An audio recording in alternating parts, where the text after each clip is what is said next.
Да, Пускаш. Добър вечер, скъпи колеги и приятели. Радвам се да се видим в едно ново издание на нашите теми, свързани с психичното здраве и качество на живот на медицинските специалисти. Стрес и психично здраве за работещите в сектор медицина и здравеопазване е темата на нашата дискусия и вебинар днес. Имаме двама много интересни говорители, които ще ви представя. Аз съм Момчил Баев, председател съм на Фондация Астра Форум и доцент в Нов Български университет в Департамента по здравеопазване и социална работа. С нас от екипа е Нина Тодорова, която е организационен сътрудник, и благодаря, Нина, за съдействието в здравейте. организацията. Привет! Другите двама наши гости, които особено се радвам да ви представя, това са доктор Мария Ивановска, която е специалист по клинична имунология в Медицинския университет в Пловдив с над 12 годишен опит в сферата на медицината. Тя е носител на награда Питагор за млад учен през 2021 година, а през 2023 получава награда за прилагане на иновативна медицина и уникални техники в клиничната имунология на регионалната колегия на БЛС в Пловдив. Основните й научни интереси са стрес и промени в имунната система в състояние на стрес, което именно ще е и темата, която тя днес ще ни представи. Другият наш Здравейте и гост, от мен. здравейте, доктор Ивановска, радвам се да се видим. Другия наш гост е доктор Мирослав Ненков. Той е специалист по анестезиология и интензивно лечение. Няколко пъти е заемал позиции на заместник министър и министър на здравеопазването. Работил е в големи болници като Царица Йоана, Лозенец, Света Ана, ВМА. Водещ е на предаване в Дарик Радио и той говори открито за психичното здраве и проблемите на системата, което е повод тази тема да ни събере в днешното събитие. Добър вечер, доктор Ненков.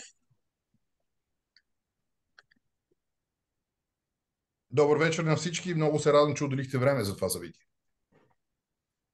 Благодарим и на всички, които са онлайн, тези, които са се включили в Zoom, а останалите ще могат да гледат записа в YouTube канала ни и в Facebook страницата на Фондация Астра Форум.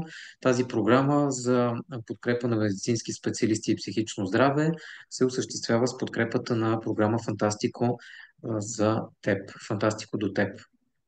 Предлагам да поканя доктор Ненков за няколко въвеждащи думи и така да даде контекста на изобщо на стреса в медицинската професия, и след това доктор Ивановска пък ще ни говори малко повече за имунологията като гледна точка на този проблем и отново ще се върнем на представянето на доктор Ненков.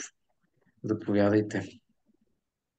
Добър вечер, уважаеми. Предполагам, че основната част или голямата част от публиката е колегия, Да. защото е много специфичен тази тема е супер специфична. Няма нито една професия като нашата. Сега, тук точно пред вас няма нужда който иде да се надува и да обяснява какви страхотни доктори сме. А, Факт е обаче, че когато абсолютно персонално отговаря за човешки живот, независимо дали е в кабинет или в операционна, че дори и като контролиращ лекар, а, това е нещо, което никой друг от никоя професия не изживява. Дори шофьорът на рейса или на влака хипотетично отговаря за 30 човека отзад. Но ние с нашите действия и с нашите ръце може да помогнем, може и да навредим. Как оттича този стрес от нас обаче е нещо, което липсва как да кажа, на всички нас липсва. От началото, откакто почваме да бъдем образовани за медици. Ние нямаме, за съжаление, продължава да няма никъде в университетите обучение за това как ние да общуваме с пациентите, как да общуваме с колегите, как да общуваме с медицинските сестри, за да може да не възприемаме всяко едно действие на околната среда като лично отношение към нас. Което още повече разсипва така или иначе тежкия ни ден. Аз имах една случка като млад лекар, когато бях на около 2 години и нещо анестезиолог. Това е един период, колеги, в анестезиологията специално, може би в други специалности, когато вече започваш да усещаш, че няма тайни. Значи на втората година си, нема по-добър от тебе. Върва в коридора и виждам как вкарват в операционната един пациент с пижама. Пациент. Той влиза в операционната, а пък дежурният анестезиологичен екип не е уведомен. И аз питам санитаря, който го вози на такава количка с колела, какво караш? Този въпрос задавам. Като санитара ме разбира много добре, че аз питам, остра жлъчка ли карам, заклещена херния ли кара, кървене ли кара. Той ми отговори, не е за тебе. Разминавайки се, човек от количката ми каза, човек кара, какво кара? На мен ми идваше да се застрелям, да ви кажа, уважаеми колеги, защото чух как прозвуча от устата на един някакъв млад наперен крилеж. Нещо стана на джима. Как е прозвучало в очите на този човек, какво караш? Ние го имаме това в отношенията и помежду си с колегията. Това отношение, колкото и да е обидно и да кажем осъдително в някаква степен, той има своята причина и своето обяснение. Ние не искаме да се обвързваме с нашите пациенти, не искаме да проявяваме никаква емпатия към тях, защото ако нещо се случи с тях, ние ще страдаме за тях като за близки хора. И ето тук идва момента, в който някак си трябва да се научим да се справяме с това. Да не е с алкохол, да не е с побоища, да не е с караници. Защото, общо взето, механизма е такъв.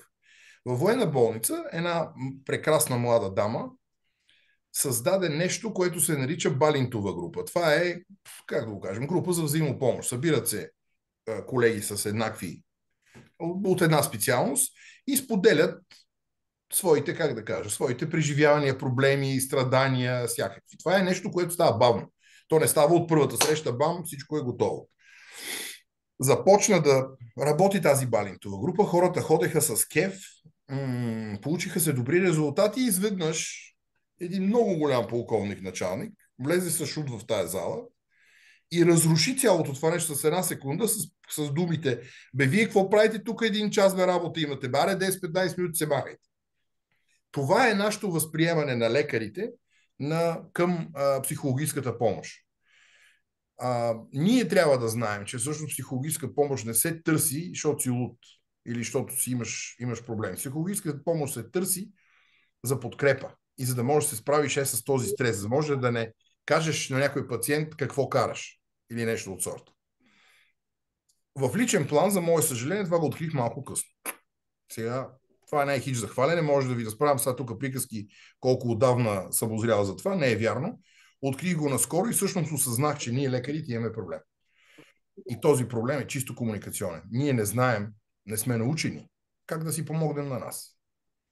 Решението, което аз намерих за себе си, аз тръгнах преди 6-7-8 години на психоанализа. Класическа фройдистка психоанализа. Отне ми доста години, отне доста, как да кажа, усилия, защото това още не е лесно. Но в крайна сметка, лично върху мен има страхотен ефект. И без сега презентацията на доктор Ивановска, тя ще узакони нещо, което ние всички много добре знаем и сме виждали в нашата практика и с пациентите ни, че когато човек е затиснат, грубо да го кажа така, и е под стрес, неминуемо това следва някакво увреждане. Сега доктор Ивановска ще каже как точно се получава това. Това е далече от моята интелектуална способност. Така че, доктор Ивановска, кажете сега как страдаме, като се ядосваме.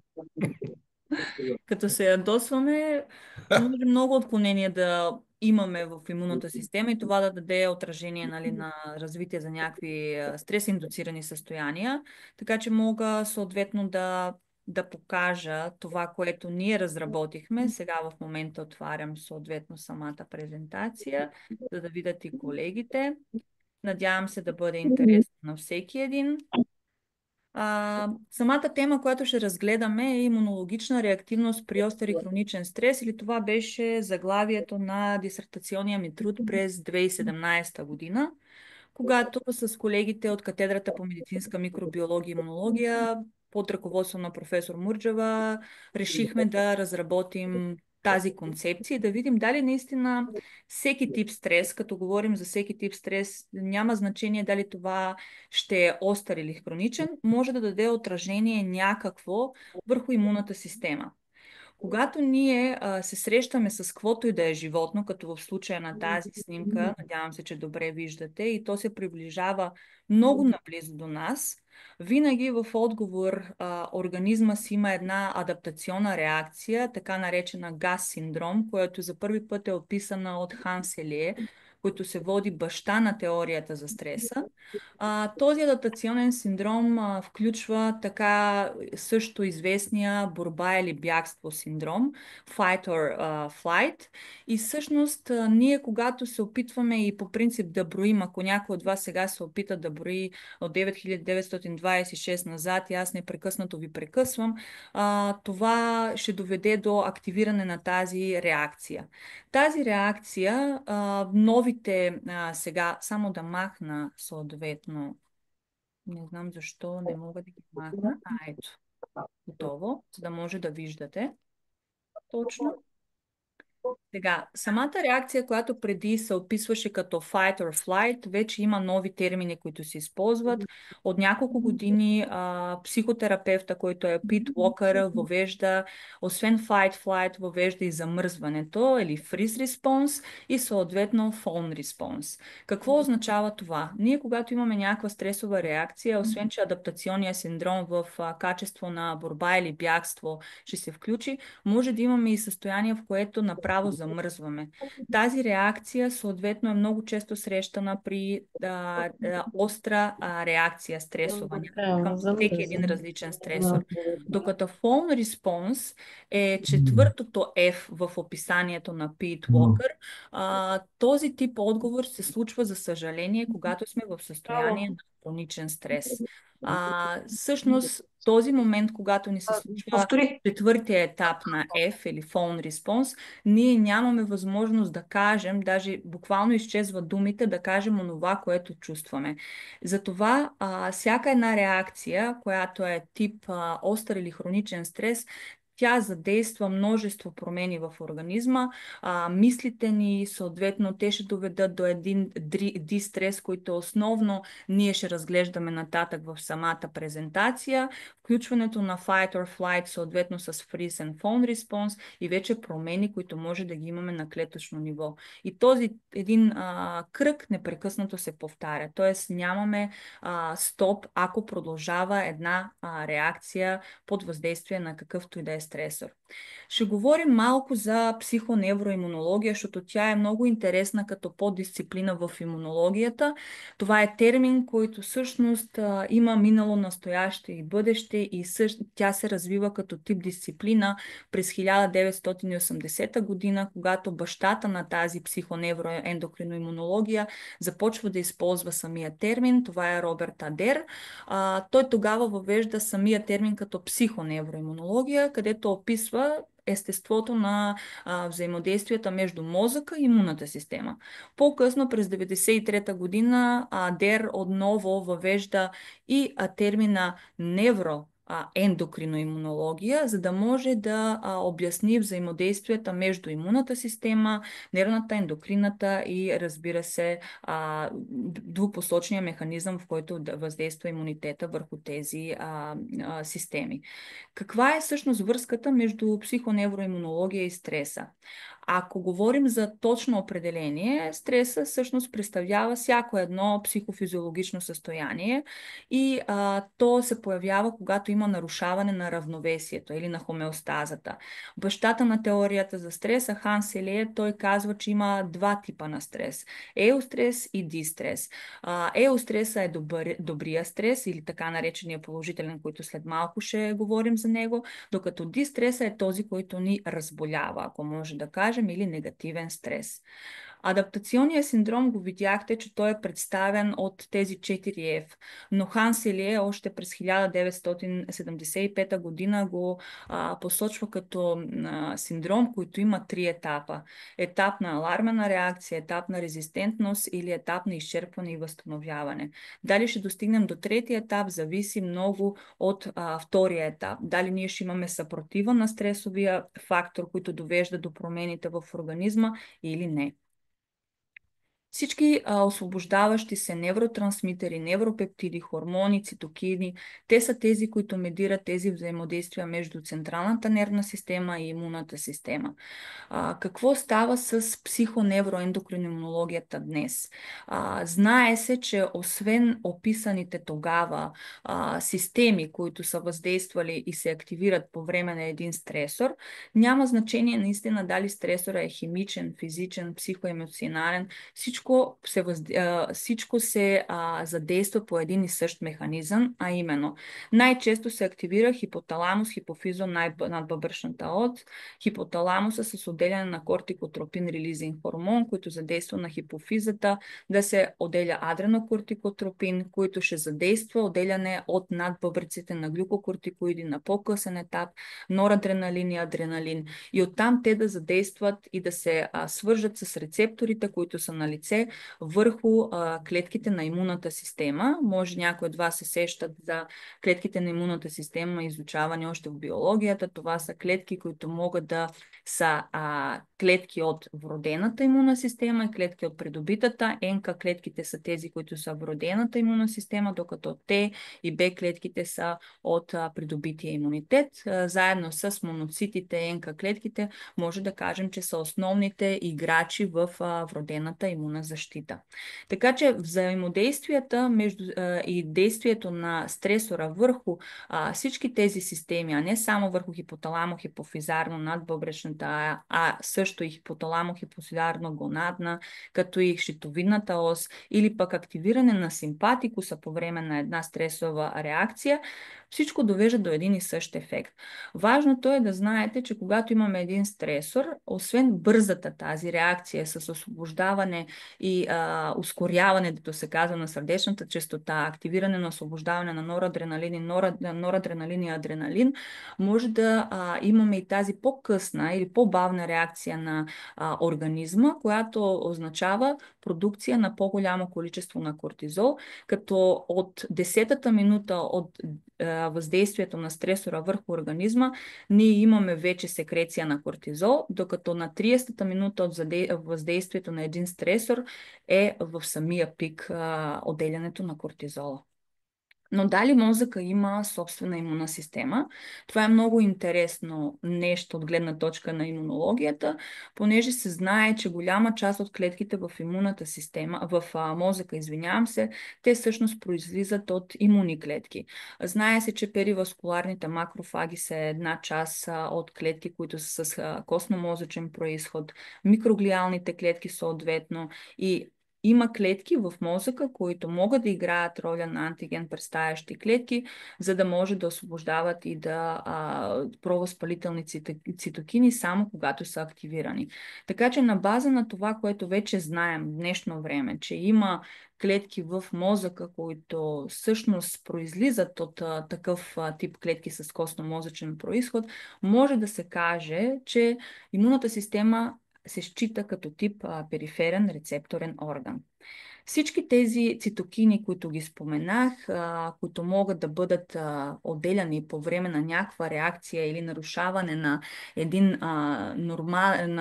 нормалните процеси, които се случват в мозъка, когато сме в състояние на стрес, ако имаме по-висока синтеза на цитокини, които на вас може би са ви много познати като провъзпалителни, като тип интерлевкин 1 или интерлевкин 6 или TNF-алфа, съответно имаме задействане на пролиферация на астроцитите, оттам пък отново имаме един кръг на освобождаване на други цитокини. Тези цитокини като интерлевкин 6, който ви е познат, пак ще доведе до активация на астроцитите и множество други промени, които могат да бъдат задействани от отделяне на цитокини в мозъка чрез някаква стресова реакция. Искам да кажа всъщност, че самия мозък, той си има собствена не лимфна система, а така наречена глимфатична система. И тази глимфатична система е представена основно от тези глиални клетки, които споменах преди малко, които са с костно-мозъчен произход.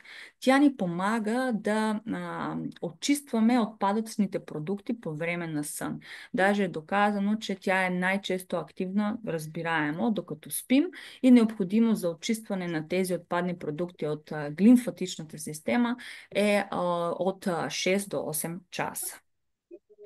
Но знаем, че по друг механизъм може и самите хормони да се свържат и не само, както видяхме, с някои клетки в мозъка.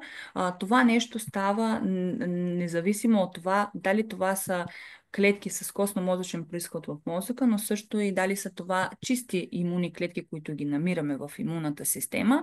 То си зависи основно от каква експресия на рецептори ще има, за да се свържат с подходящия продукт. В случая, ако говорим за глюкокортикоиди, те винаги се свързват с рецептор, който е глюкокортикоиден или минералокортикоиден. В мозъка имаме тези глюкокортикоидни рецептори абсолютно навсякъде, докато минералокортикоидните рецептори ги има само в хипокампуса и амигдалата. Ако говорим за лимфоцитите, най-висока експресия на същите тези рецептори има върху Т и Б лимфоцити, след това са макрофаги, моноцити и неутрофили. Адреналина и норадреналина как упражняват ефекта си при една стресова реакция? Те се свързват чрез адренергичните рецептори, основно бета-2 адренергичен рецептор. Бета-1 рецептор е най-често експресиран върху мозъчната кора, бета-2 рецептора върху церебелума, докато алфа, подобно на бета, се експресира по същите места и територии на мозъка. Алфа и бета адренергични рецептори отново експресия има върху Т и Б лимфоцити, след това върху неутрофили, мононуклеарни клетки и най-малко са експресирани върху естествените клетки убийци, така наречени НК клетки. Интересен хормон, който всъщност се опитва да компенсира и да ни помогне да нямаме усложнения от една стресова реакция, това е допамина, на вас познат като хормона на щастието. Споменавам го него, защото след малко ще говорим за част от нещата, които ние правихме като проучване.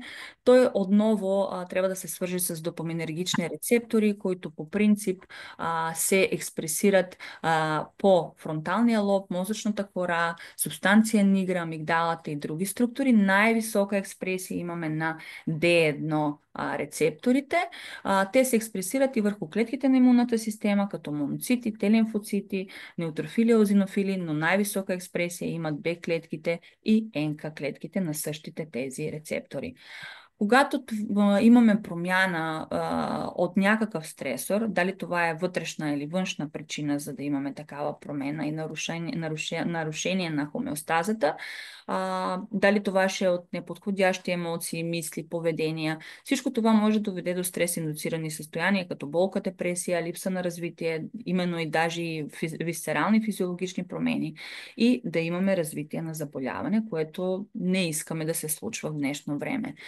Самия психоемоционален стрес, психологическото пренапрежение, конфликтите, продължителна работа в условия на хроничен стрес, всичко това засяга имунната система.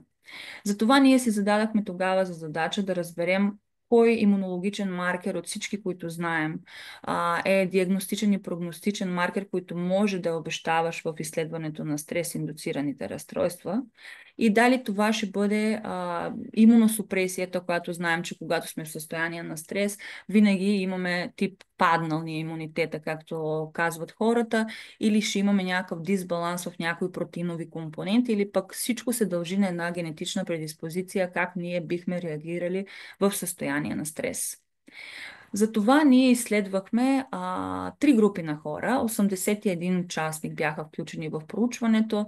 Първата група беше представена от хора, практикуващи йога, повече от 6 месеца, 29 на брой. След това студенти по време на изпит, които бяха 25, те бяха в състояние на остър стрес, и бяха в изпит в сесия и то бяха на изпит по микробиология. след това лекари, това, което нас не интересува днес, това бяха колеги, които са в състояние на хроничен стрес, бяха колеги, които работят в спешна помощ, хванахме колеги, които са след дежурство, с идеята наистина да видим най-характерните промени. Какво изследвахме? Основно кръвни показатели, включващи клетките на имунитета, ТБНК клетки, хуморалните фактори, всички имуноглобулини, цитокинови фактори, които след малко ще видим, и някои от хормоните. Но за да разберем дали това, което ние си правим като оценка и промените в кръвта на изследваните участници съответства, ние въведахме един въпросник за нивото на възприет стрес, индивидуална оценка от всеки един от участник.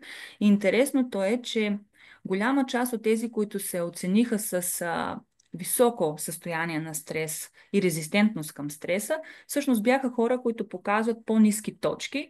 Самата скала на Коен или нивото на възприет стрес има от 0 до 56 точки, като виждате на този слайд, средната стойност беше 24.07 плюс-минус 6,51, което означава, че не са в някакъв супер стрес по тази скала, но по-малко е средно 0,16 точки и имат по-нисък резултат в тази скала на стрес на Коен мъжете в сравнение с жените, което е много интересен фактор и отново се дължи на хормоните, които ще го обсъдим след малко. За самите клетки, които изследвахме в имунната система от периферна венозна кръв, това са общия брой на лимфоцити, Т клетки, Т хелпери, Т супресори, общи Б клетки, НК и съотношението между Т хелпери и Т супресори.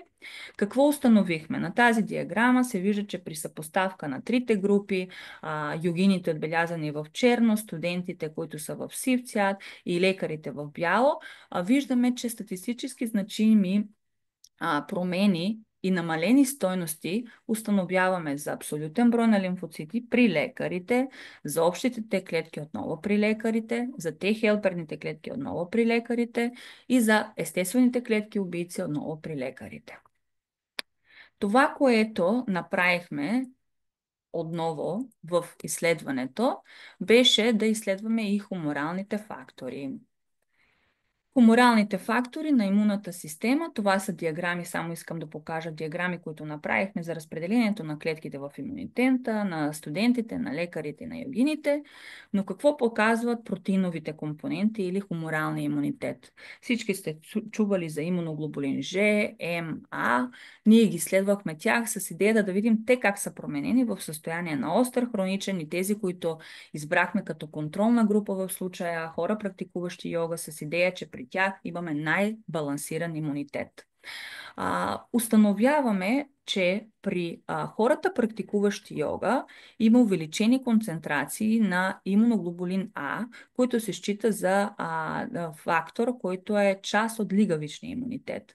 Намалени концентрации на същия имуноглобулин и на имуноглобулин М се установява при лекарите, докато при студентите виждате, че нямаме съществени промени. Интересното е, че при хората, практикуващи йога, имаме високи концентрации на ИГА. Това най-вероятно се дължи на това, че те практикуват такива пози, които масажират лимфната система и на този начин те имат по-високи концентрации на този лигавичен ИГА. Това е една от позите, които ние тогава, когато наблюдавах йогините в групата, беше една от позите Адхо Мухо Свансана се нарича, или това е кучешката поза, която наистина помага и те я препоръчват за масаж на лимфните органи, както наричат. Докато виждате, че намалените ИГА и ИГМ при лекарите най-вероятно се дължат, понеже те са в състояние наистина на хроничен стрес.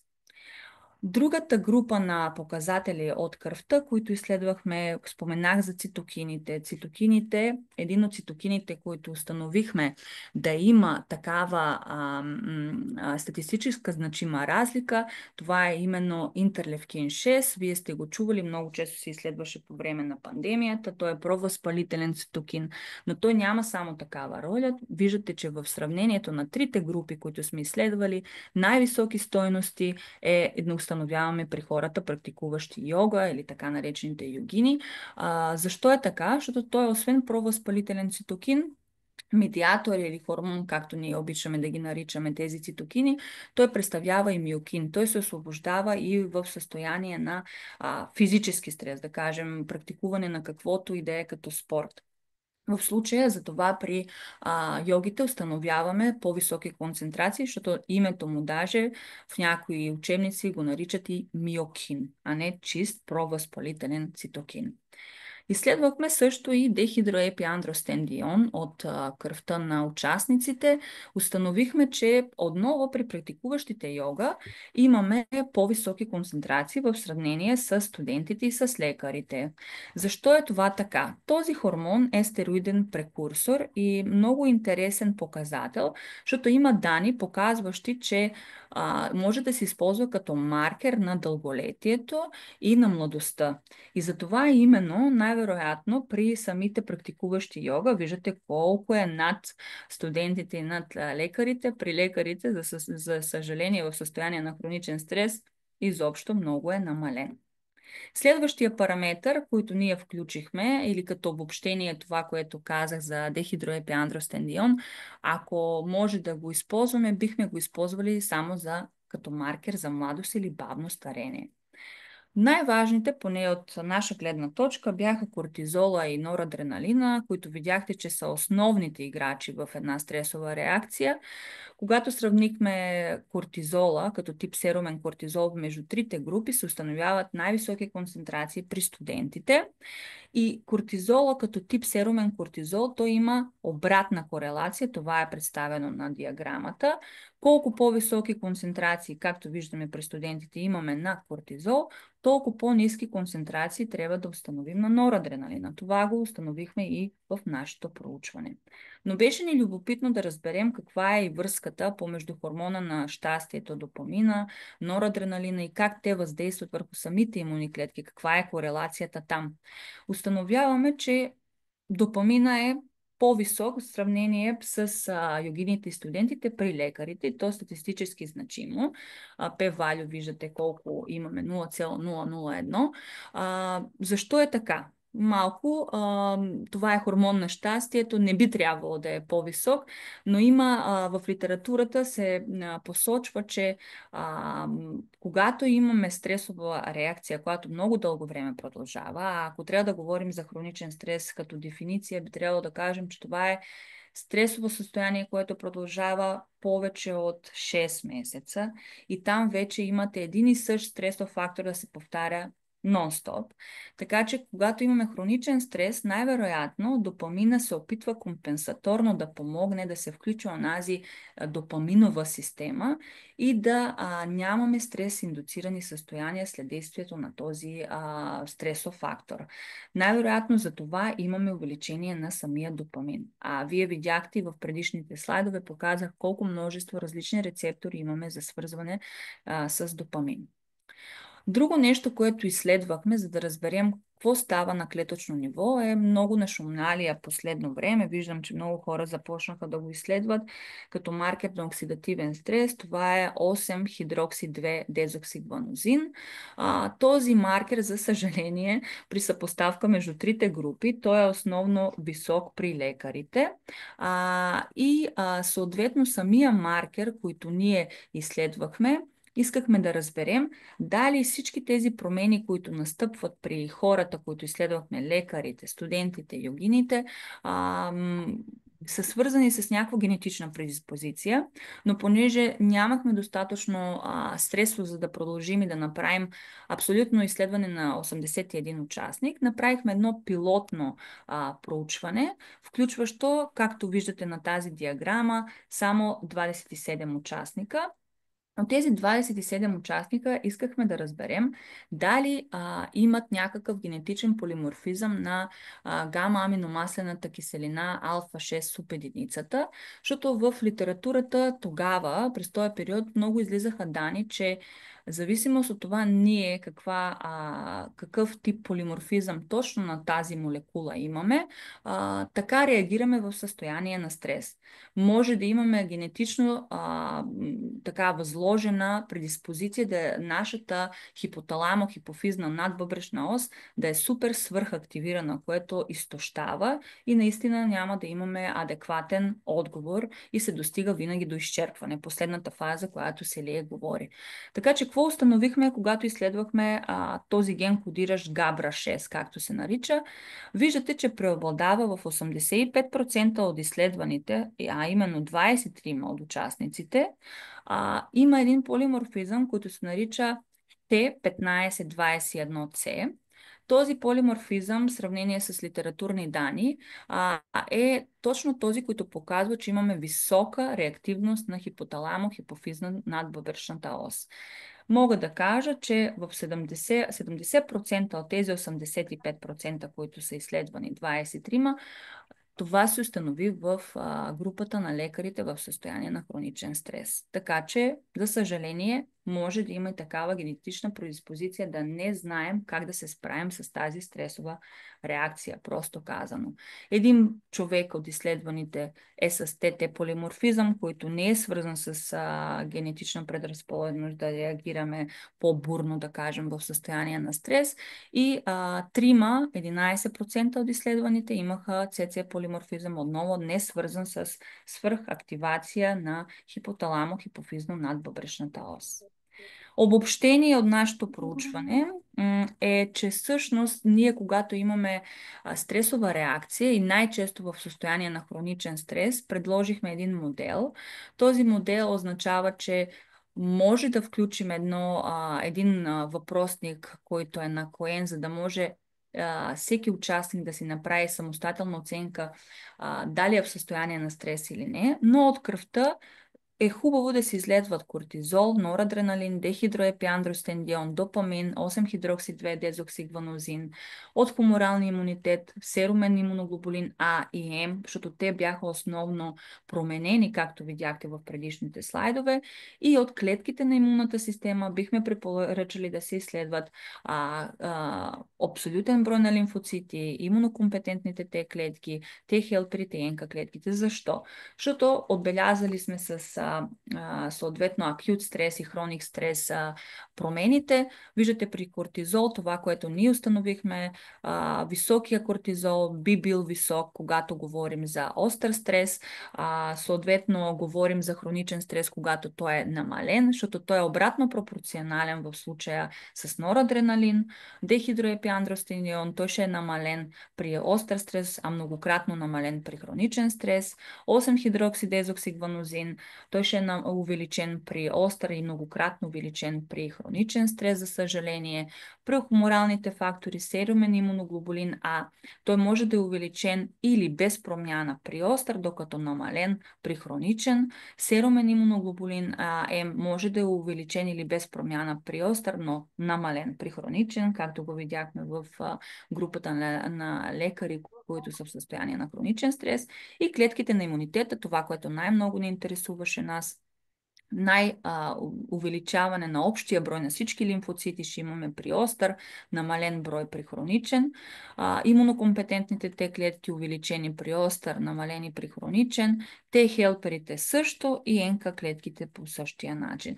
Така че на база на нашето проучване горе-долу направихме тази схема, която бихме предложили, нали, какво да се прави, за да може да се разбере дали стреса ни е оказал някакво влияние върху имунната система. И най-често го препоръчваме при такъв доказан хроничен стрес. Какво е бъдещето? Много учени вече започват да препоръчват използване на множество терапии в състояние на стрес. Едни от терапиите, които се препоръчват, са хипноза, релаксация или някакъв тип на физическо упражнение. Това не трябва да е свръхнатоварване, защото при свръхнатоварване вие отново отключвате абсолютно същи процеси, които биха били отключени в състояние на какъвто и да е емоционален стрес. Същи признаци се активират, същи ефекти, същ фактор ще бъде като резултат накрая. Генерализирания адаптационен синдром и 4F отново ще бъдат активирани, ние не искаме и затова се препоръчват умерени физически упражнения. По препоръките на някои от учените в литературни данни се срещат, че трябва да практикуваме някакъв спорт 40-50 минути, 2 до 3 пъти в седмицата, където не трябва да имаме свръхнатоварване. Може да използваме когнитивно-поведенчески стратегии. Вече всички сте чували за тайчи, предполагам, джи-конг и йогата, и ние именно за това избрахме тогава при стартиране на проучването тази контролна група да е абсолютно чиста и да включва хора, практикуващи йога, за да разберем дали наистина при тях има такъв баланс в имунната система. И третото нещо, което на последно време много се препоръчва, е използване на адаптогени. Тези вещества могат да имат не само антидепресивен, но и антистресов ефект.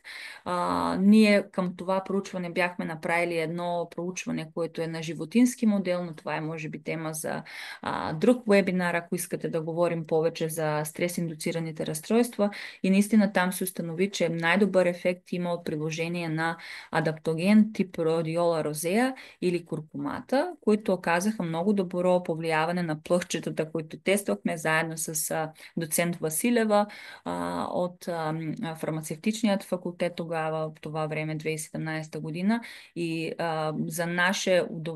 за мое голямо щастие, мога да кажа, тези препарати в днешно време много често се използват като тип адаптогени. Те ни помагат да се адаптираме към стресовата ситуация.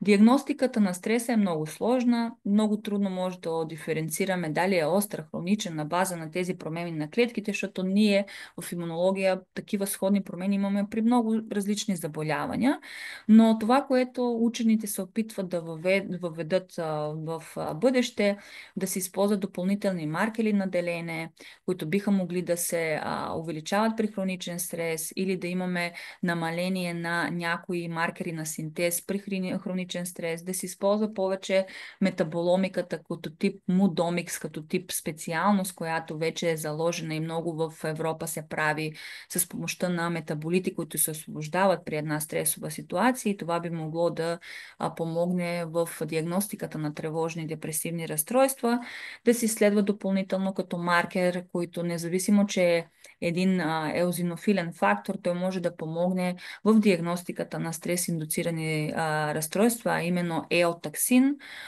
да се изследва допълнително кортикотропин, освобождаващ фактор рецептор 1, който всъщност е доказано, че увеличава пропускливостта на кръвномозъчната бариера с активиране на самите мастоциди. Има страшно много други неща, които биха могли да се направят, но няма точен един маркер, който да ви покаже дали има остър или хроничен стрес и дали да очакваме промяна в имунната система, за съжаление.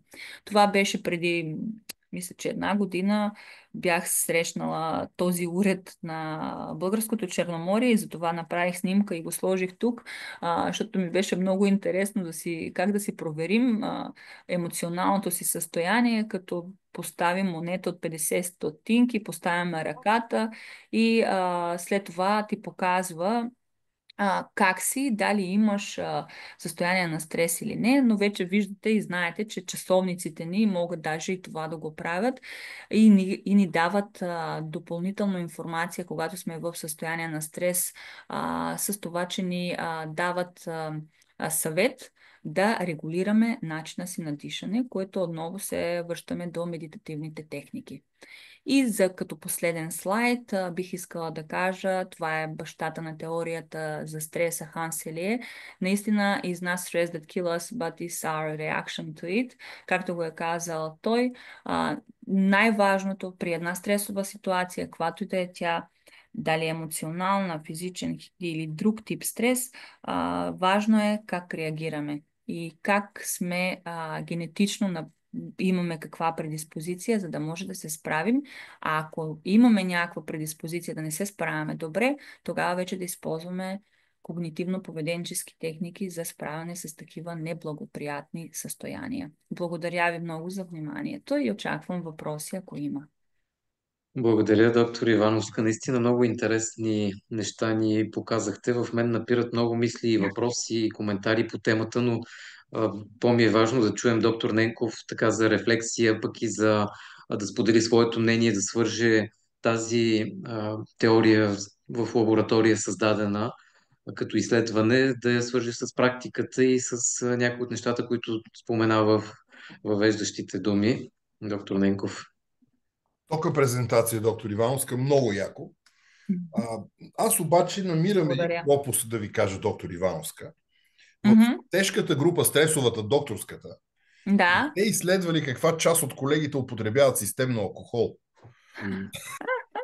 Не ни беше заложено и във въпросника го Защото, нямаше, между другото. да, разбира се, аз се пошегувах. Счита се, че алкохола помага, но всъщност това е една заблуда, както всички ние разумните хора знаем. Алкохолът е много приятно средство за отпускане, но не е средство, което ще ни убие ежедневния стрес. Да. Техниките, как да кажа, техниките на обучение, психологическо обучение на нас, професионалистите, голяма част от този стрес ще го спрат преди да активира хипоталамусната ос. Не можем да преодолеем стреса при загуба. Когато ни почине пациент, това е нещо, на което никой не може да ни натренира, никой не може да ни научи и тогава изживяването си е пълно.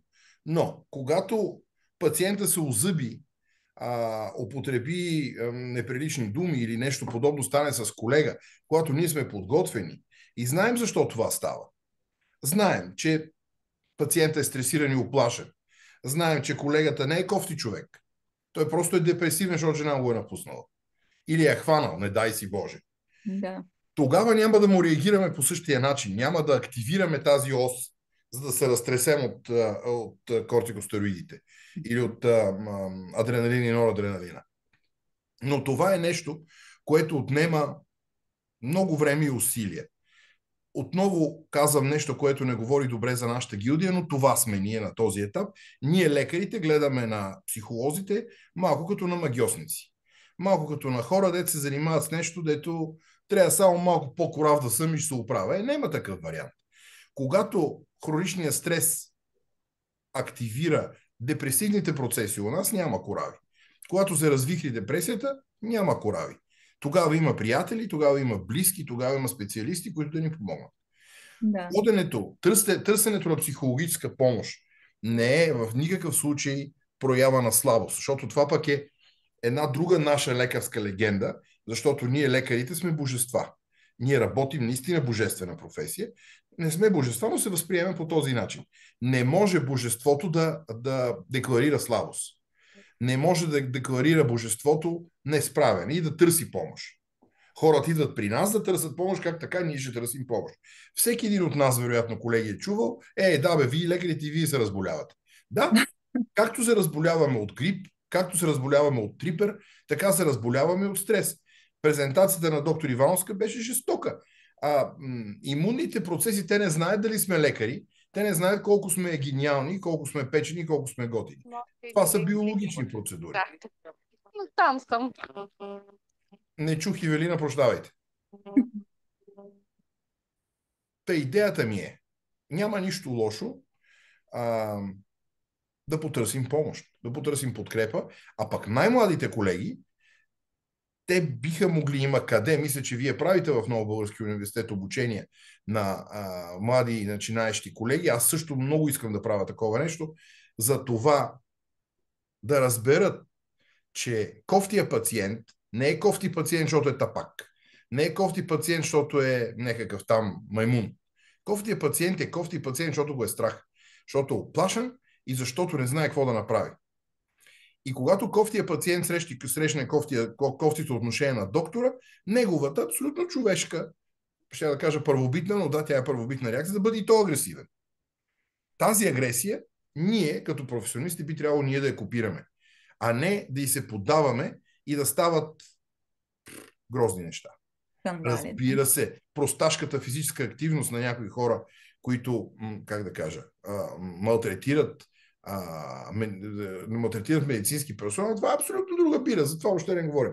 Въпросът обаче да знаем ние как да се справим с тази работа и да спрем, няма да може да го спрем, да намалим стреса преди да активира цялата тая нишка, за която говори доктор Ивановска, и която нишка в крайна сметка, доктор Ивановска, може би във вашата работа сте го видяли, ние го виждаме чисто, така как да кажа, чисто по наблюдение, без научно доказателство, че накрая активизирането на тази ос или държането на тази ос под непрекъснато напрежение задължително ще ни развали и физическото здраве. Да. Това е този порочен кръг, който го имах на четвъртия слайд, В показващо, че началото. нон-стоп това, което ако се включват тези 4F, това е изтощаващо и това е този Еленов отговор, както Пит Уокър го е казал. Вече ти не усещаш нищо, не можеш даже да споделяш и това, което мислиш. Това са наистина хора, които са с промени, тревожност и така наречена стрес-индуцирано разстройство вече са развили, за съжаление. Аз бях много млад лекар, попадам в кардиологията на тогавашната болница, в която работех. В тази кардиология, в едно много мъничко помещение, с две легалца само и бюро между тях, лежи колега, който отивам да го видя, че нещо излязало от ритъм, и един друг човек пациент. Доктора тогава е бил моя възраст, значи над 50 годишен доктор, от такъв, как да кажа, яко очукан от спешната интензивна кардиология, пише нещо на бюрото. Цивилният пациент, цивилният, този, който не е лекар, другия пациент, пита: докторе, имам ли шанс с такъв глас, милички? То оплашен човек е с някакъв инфаркт. Докторът треска писалката в бюрото, обърна се към него, май така над него, защото той седи над главата му. И каза: какъв шанс, бе? Ти имаш инфаркт, бе, ти ще умреш, бе. Ужас, ужас. Това е продукт на Да. системната активация на тази ос. Ужасно нещо. Има го това. Правим го, за съжаление, и този тип отношение не е толкова агресивно, дори и по-малко, как да кажа, натискащото отношение от страна на медицинския персонал, допринася за усещането за лошо качество на медицинската помощ в страната. А пък ако трябва да сме честни, колеги, ако се обърнем чисто професионално да си погледнем работата, качеството на медицинската помощ в България, чисто медицинската помощ, въобще не е лошо. Въобще не е лошо. Има една дама, тя е много готина, тя се казва Мария Шаркова, тя е юрист, адвокат, работи само правно, такава медицинско право. Тя беше извадила една статистика преди няколко години, че 80% от влезлите в съдебна фаза дела са всъщност за отношение. Те не са за медицински грешки. Хората не могат да разберат кой от нас е добър лекар и кой не е добър лекар, защото просто те не разбират от нашата работа. Представете си тази презентация сега до вечера по новините по BTV. Какво ще се разбере? Нищо. Нищо. Как ще разберат доктор Ивановска колко добра докторка е? Няма как. Хората ни оценяват по отношението. И ако ние се научим да бъдем по-цивилизовани, защо ходят в Турция? Турците не би да предлагат много по-добра медицинска, казвам, помощ, но там предлагат категорично по-добро отношение към хората. Да, така е, за съжаление. Като че ли тук хората са много озлобени. Всяка една специалност, не говоря само за медицинската специалност, винаги са недоволни от това, което имат, може би. И наистина се наблюдава по-висок процент общо, когато съм гледала и тогава и за дисертацията. Нашите страни тук се наблюдава по-висок процент на хора, страдащи от стрес индуцирани, защото ние буквално не знаем как да управляваме стреса и не знаем как да използваме копинг стратегии за справяне с стрес. Не сме научени. Да, не сме научени. Това е нещо, което човек може да овладее. Това не е някаква магия. Това не е, как да кажа, неовладяемо. Не е вярно. И с пиене не става, колеги, пробвал съм, да знаете. Не става, да. Доктор Ненков, да се върна към нещо, което казахте малко по-рано за тази голяма крачка, но най-важна, в която един човек и в конкретния случай медицински специалист решава да потърси помощ, да се включи в психотерапия, психоанализа или някаква друга услуга, свързана с психичното здраве. Тук използвам повода да споделя нашия опит в Астра Форум с групата, психотерапевтичната група, която стартира януари 23 година и 2 години продължава вече. Моето впечатление там е, че много пъти медицинските специалисти, особено лекарите, понеже така те имат по-богата култура за посещение на семинари и конференции, като че ли си мислят в началото, че се очакват някакви готови рецепти, готови решения да се спуснат, като на семинар, в който отиваш, слушаш, дават ти решението, прибираш се и всичко е наред. Вие, понеже споделихте така открито, което много така голяма чест ви прави за своя опит и психоанализата, как да помогнем на колегите да разберат, че всъщност психотерапията е работа, но тя е работа за самия себе си и как се прави тази крачка? Къде Къде е разковничето? Аз, понеже съм с наднормени килограми, освен всичко друго, горе-долу справянето и така подлагането на психологическа помощ е нещо като справянето с нормените килограми. Аз искам, като всеки един дебел човек, искам сега да легна, да не положа никакви усилия и утре сутринта да се събуда 103 кг с плочки. Няма да стане. Не става по този начин. Моя близка приятелка и отне доста време да ме убеди да потърся такъв тип помощ, защото аз не вярвах, че съм зле. Просто не вярвах. Човек свиква с ежедневието си, свиква с това да се кара с всеки който е около него. Голямо удоволствие му да оставя да напсува някой на червения светофар и това е толкова готино нещо. Но това всъщност е голям проблем. От свободното говорене за този тип помощ, според мен е една от крачките. Така, да се върна на моя, за себе си да кажа. Всъщност ходенето на анализа за мен беше много трудно, защото там сам за себе си ти разбираш с помощта на терапевта, на аналитика, какъв голям тапак си и какви глупости си вършил през по-голямата част от живота си и какви щети нанасят родителите върху нас всички и ние върху нашите деца, да пази Господ. Това хич не е лесно да ви кажа, колеги, отнема време. Не е по този механизъм, по който доцент Баев казва, да, ние очакваме, една моя позната отиде на една сесия при психолог и каза, ето ходи готово. Не става по този начин. Изисква огромни усилия. Наистина не е приятно занимание. Това особено към средата на анализата за мен беше много трудно да ходя. Но след това не мога да го опиша. За мен абсолютно всичко се промени. Започнах да гледам хората по друг начин, да се наслаждавам по друг начин на живота и си обърнах изцяло погледа по друг начин към нашата работа и към нашата професия. Взех повече да ги разбирам пациентите. Мога да се държа с тях добре, без да ги приемам като мои близки и да страдам, когато загубя пациент, като за мой близък. Такава професионална емпатия дължи всеки един, който работи с хора. Независимо дали продава билети в метрото или е лекар. За нас още повече важи, защото примерно сред моите пациенти аз минавам за много добър анестезиолог, аз далеч не съм най-добрият анестезиолог, защото говоря с тях. Отнема ми енергия това, наистина. Понякога буквално няма смисъл да се говори с някакви хора, които имат 4 думи в речника си, но опитвам, що. Имах един такъв човек от ромски происход, на който трябваше да му дам опойка за чернодробна биопсия, но той ял. Много е важно стомаха да е празен, когато се прави опойка. И аз му казах, слушай, имаме два варианта. Или утре ще те направим, или компромис, така да те направя с местна опойка. Човек естествено не иска да чака до утре, страга го е, кой обича да му правят медицински процедури и казва днеска. И аз обяснявам. Ще те обуда с една игла, ще усетиш разпъване, малко ще ти щипне и след това обаче няма да те боли въобще. Разбрали ме? И той ми казва, докторе, разчитам на твоята психика. И моята психика издържа и не го боля. Нали, има всеки хора. Всеки, но си заслужава усилието. Аз този циганин може да го буда без да му кажа дума.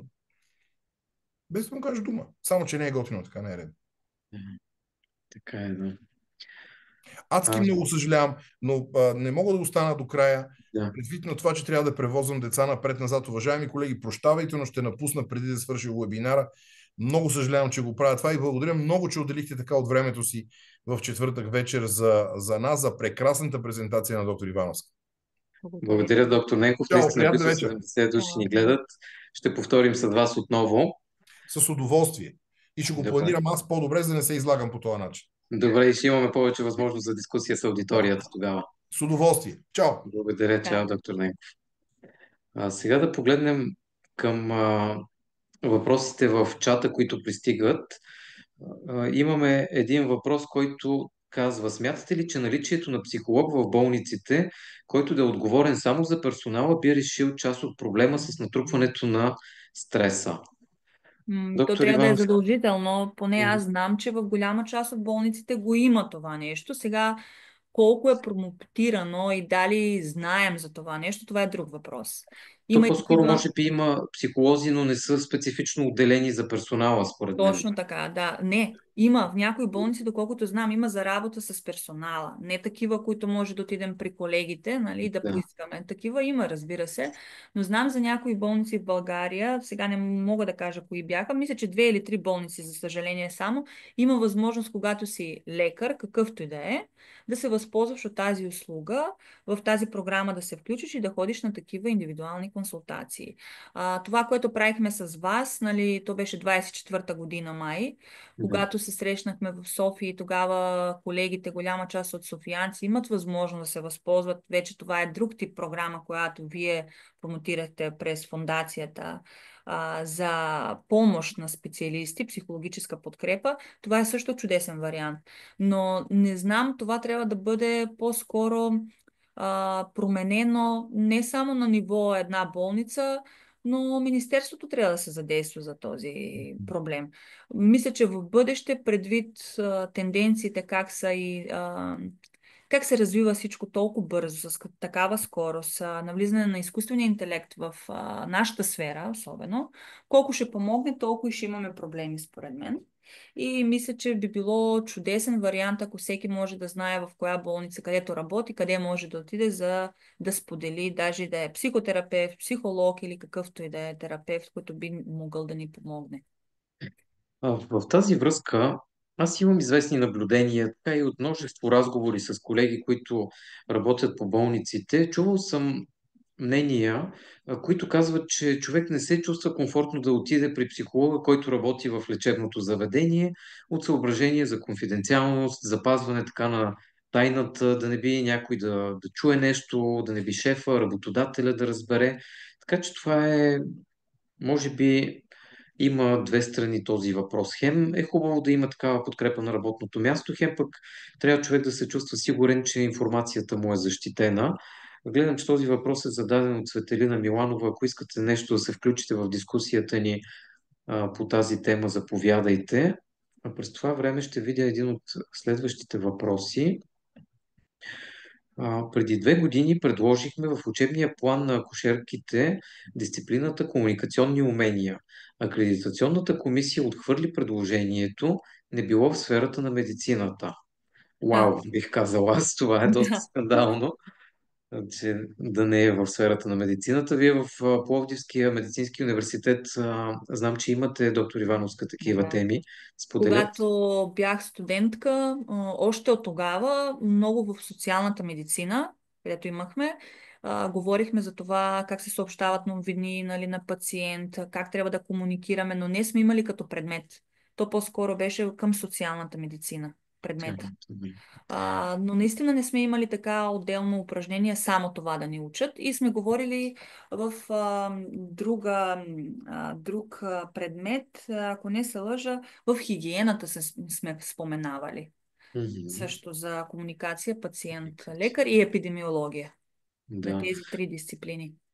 Аз вярвам, че комуникацията между лекари и пациента е един от големите фундаменти на качеството на медицинските услуги, които получава пациента.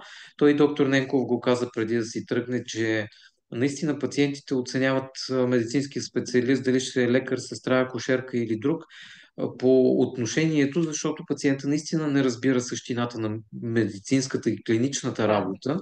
Той ще оцени с какво внимание се е отнесъл към него медицинския специалист. Тук въпросът е зададен от госпожа Димитрова.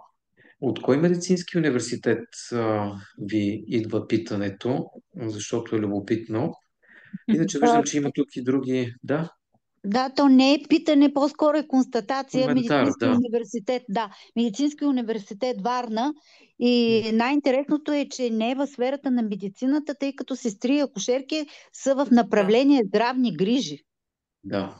И чисто логистично, нали, тези комуникации не трябват на сестрата и акушерката, може би трябват на лекаря. Но и в учебните планове на медиците, които аз познавам, на Софийския университет, на Варненския, в Русе, също няма такава дисциплина. Да, изучават се аспекти, както подчерта колегата преди малко, нали, в социална медицина или в някакви други, примерно в медицинската психология също се говори за комуникации, но според мен трябва да си има една дисциплина, която точно да изучава начини за комуникация, иерархична комуникация и така нататък. Въобще всичко, което е необходимо, защото това е много по-различно от това да можеш да говориш.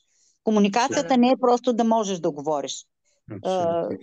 Комуникацията в болницата е нещо изключително различно и се придобива с професионални умения.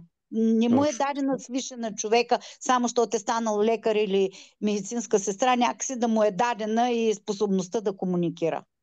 И много благодаря за тази презентация. Беше чудесна, използвам случая, че говоря сега, да ви благодаря и ще се радваме да има и други такива. Благодаря ви. Благодаря ви за това включване. Съгласен съм с вас, че и сестрите и акушерките също имат нужда от обучение и така развиване на капацитета по отношение на комуникация с пациентите, защото много пъти пациента именно с тези специалисти общува и те са първите, които често пъти посрещат нуждите и грижата за пациентите. Сега тук имаме друг коментар, който идва от Вася, не е изписано цялото име. По време на специализацията по обща медицина също имахме лекции, а след това и въпроси от конспекта за изпита, касаещи комуникация с пациентите, с колегите и с персонала, а също начин на съобщаване на лоши новини. В кой университет сте завършили, Вася? Добре, може би ще ни споделите по-късничко. В Медицинския университет Плевен, да. Плевен, да.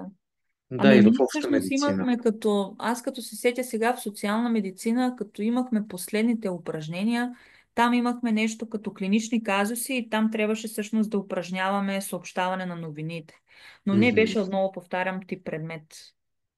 Да, аз също знам за Медицинския университет Пловдив, че там от професор Асенова Радост, че в общата медицина се учи много, много такава теория и практика има свързана с комуникация. Но ние социалната знам, че особено много акцент се отдаваше на съобщаване на новини. Да. Добре, някой друг иска ли да сподели въпроси и коментари? Дали в чат, дали с глас иска някой да се включи? Някой вдига ли ръка? Имаше отдеве, ама нещо изчезна. Ако е възможно аз да се включа по повод на психолога в болницата. Да, заповядайте. Представете ни с две думи, ако обичате. Казвам се Цветелина Миланова и съм физиотерапевт. Повод на комуникативните, извинявам се за гласа, но малко съм болна, по повод на комуникативните умения, мисля, че все пак нещата се променят в последно време относно обученията на всички медицински специалисти, не само на лекарите. Но моята голяма тема е всъщност психологичната подкрепа в средата. Нали, в болнична или каквато и да било среда. Въпрос, който зададох относно това дали да има психолог за персонал или не, нали, то е някакъв такъв излишен въпрос, разбира се, реципрочен, но друго си мислех, че ако този психолог е на заплата в болницата, той също е зависима личност. Той също е по някакъв начин човек, който няма такава свобода. Аз лично поздравявам Астра форум за това, за инициативата. Аз имах кратка възможност да се включа в групата. Разбира се, там има препоръки, но т.е. смятам, че трябва да е външна институция, която да осигурява тази подкрепа и тази услуга. Категорично. Тя да не е зависима от болничната среда, от работодател или от каквото и да било.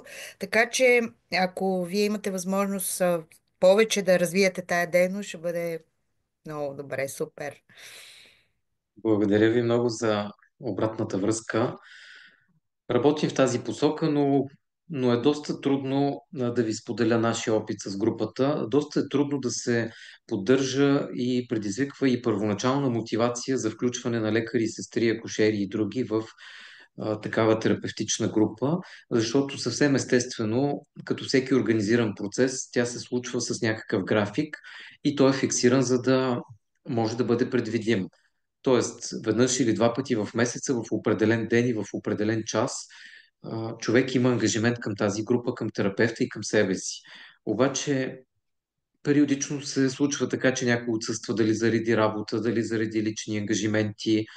дали нещо друго се случва, извънредни смени и така нататък, човек започва да пропуска тези сесии, което за мен е сигнал, че нещо в мотивацията не достига и поддържането на тази мотивация е трудно. Това е една голяма тема, разбира се, която можем да разискваме, но да погледна тук още един коментар в чата, който пристига. Студент по медицина Момчил Румов от МЕО Варна. Той казва, липсата на тези умения за комуникация, които говорихме, намира началото си още от студентството. Вече съм студент в пета година от обучението си и до сега не съм срещнал адекватно адресиране на тези въпроси. Ами ето студента, който има така най-преси впечатления от учебните планове, е атестация, че има какво да се желае в учебните планове в университетите. Ако някой от други университети тук също иска да вземе отношение и да се изкаже, заповядайте. Междувременно Радина Кръстанова пише един друг коментар. В специалността, която изучавам психология, имаме много лекции свързани с медицината. Като пример бих дала клинична психология, начини за съобщаване на новини на пациентите, които биха били тежки за тях, превенцията и себесъхранение на психичното здраве в състояние на здравословен дисбаланс и са изключително полезни. Наскоро правих, казва тя, лично проучване за бърнаут при медицински специалисти и получих изключителни резултати от изследването.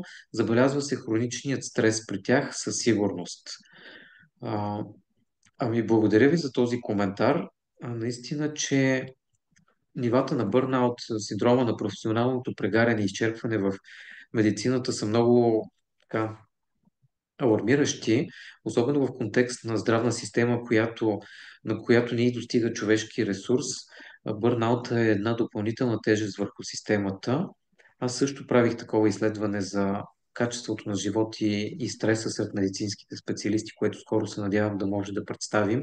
Така че, Радина Кръстанова, можем да обменим опити и идеи или да ни споделите какво сте открили вие във вашето изследване за бърнаут. То самия по себе си бърнаут си е стрес-индуцирано разстройство и отново имаш имунологични механизми, даже доказано, че има.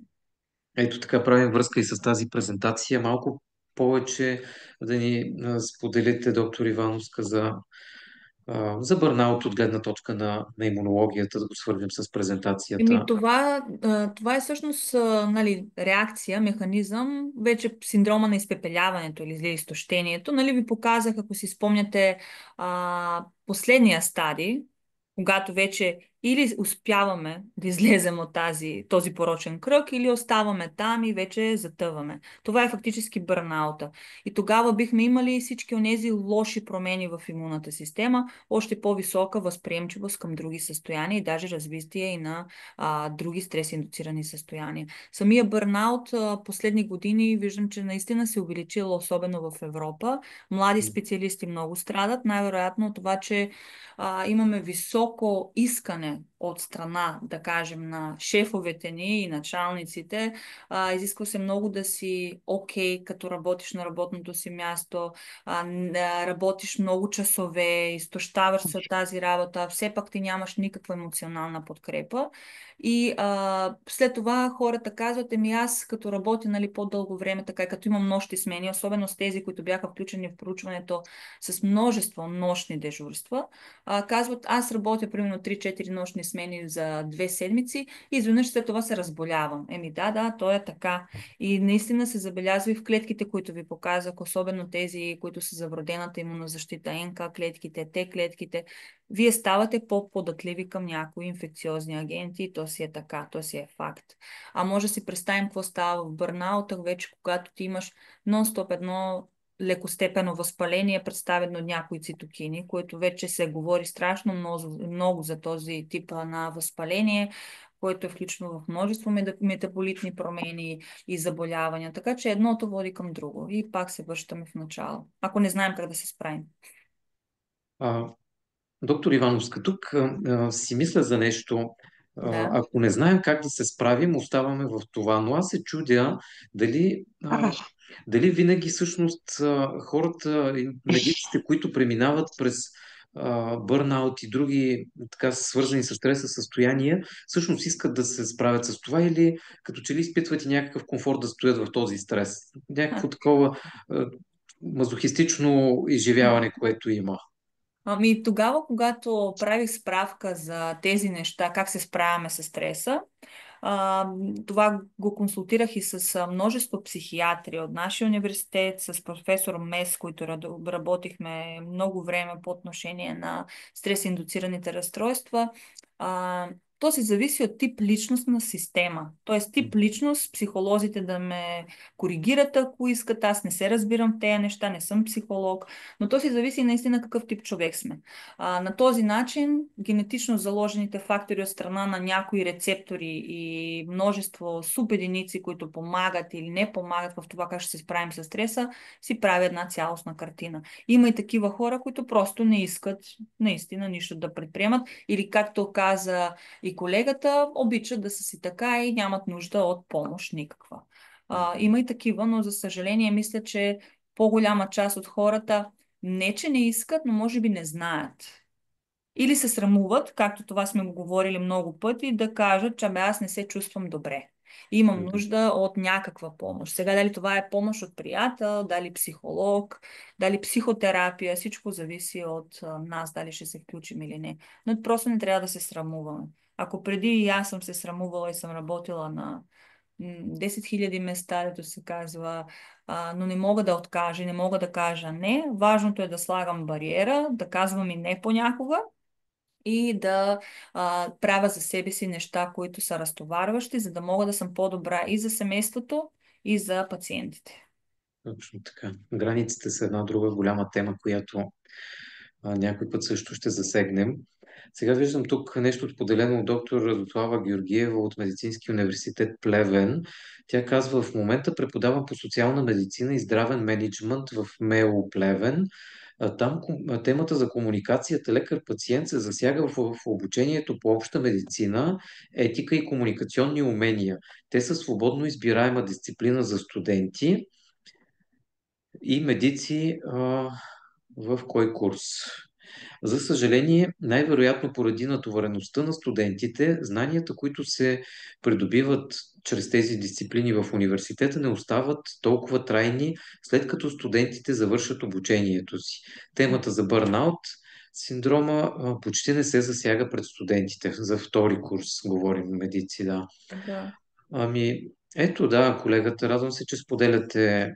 Социалната медицина, разбира се, че е подходящо място да се преподава това, но пък моите впечатления от разговори с много студенти е, че когато стигнат до социалната медицина, те всъщност имат N на брой други клинични дисциплини, на които трябва да обърнат внимание и те са и малко по-тежки от това да се занимават с социалната медицина и ми казват: социалната медицина просто нямаме място за нея вече, нямаме капацитет и това да обхванем.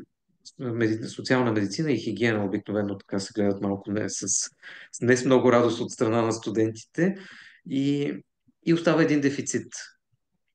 Остава дефицит в тези знания и умения. Може би трябва да се търси нещо по отношение структурата на учебните програми, така че комуникационните умения да са хоризонтална някаква дисциплина, която да присъства в малко повече семестри и години на обучението и да са по-близки до финала или да се сложат някъде, където да могат да се съвместят с другото натоварване, но явно е въпрос на... Точно това би било най-добър вариант, примерно пети курс. Пети, четвърти, пети курс, когато вече имаш опит и ходиш по клиники, би могъл вече тогава да се възползваш от тези знания и буквално да ги приложиш, защото няма смисъл да учиш нещо, да зубриш и накрая да не можеш да го приложиш. Абсолютно, да. Абсолютно. Добре, аз нямам други въпроси, понеже вече почти час и половина сме заедно. Ако някой има някакви финални коментари и въпроси, да каже сега. Ако не, ще дам думата на доктор Ивановска за така обобщение и за заключителни слова, преди да се разделим.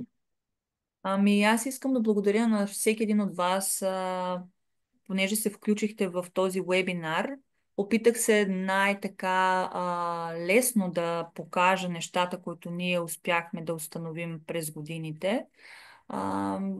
Искам това да се говори повече, за да достигне до повече хора, че наистина много е важно как се справяме с всеки тип стрес.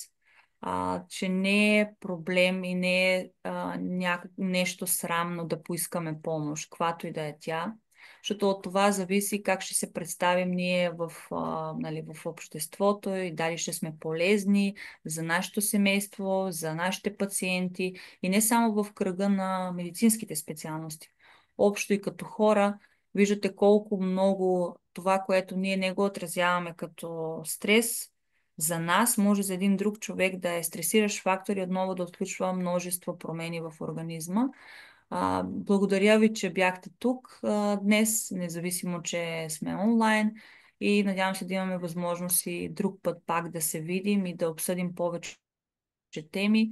На разположение съм и на колегите, които са включили.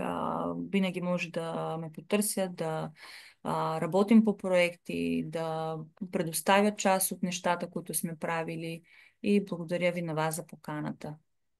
Сърдечно. Благодаря и аз, доктор Ивановска. Пропуснах в началото да кажа, че доктор Ивановска е един от посланниците на добра воля на психичното здраве сред медицински специалисти, което е една инициатива, която стартирахме с Астра Форум последните години. Тук виждам още няколко от тези посланници на добра воля от МЕО Варна, доктор Жекова, Момчил Румов, студента по медицина. Аз също ви благодаря за това включване и за участие. Продължаваме да упорстваме по тази тема, защото въпреки трудностите, въпреки голямата стигма, която виждаме около качеството на живот и психичното здраве на медиците, ние трябва да търсим начини за подобряване на системата и да работим за промяната на системата, но това ще стане от индивидуално ниво, чрез личната промяна и чрез личната работа на всеки един от нас, който работи в този сектор. Днешното събитие има запис, който ще бъде качен в Facebook страницата на Фондация Астра Форум в социалната мрежа, също така и в YouTube канала ни, който се казва Наука в кризата Science in the Crisis. Там, който не е успял да гледа, ще може да го види. И оставаме свързани в другите канали. Другата седмица имаме още един вебинар, Нина, нали така? Който обаче е посветен. Той е посветен на темата за комуникация лекар-пациент. Ето Точно това, така. което обсъждахме, да. Точно така. Така че другата седмица очаквайте дата, съвсем скоро ще я обявим. Отново ще изпратим по имейл, ще обявим и в социалните мрежи, за да продължим това, което днес започнахме от малко по-различна гледна точка. И от мен и Нина, приятна вечер на всички. Доктор Ивановска, благодаря специално за участието на вас и доктор Ненков. До скоро. Добра вечер. Чао и на вас.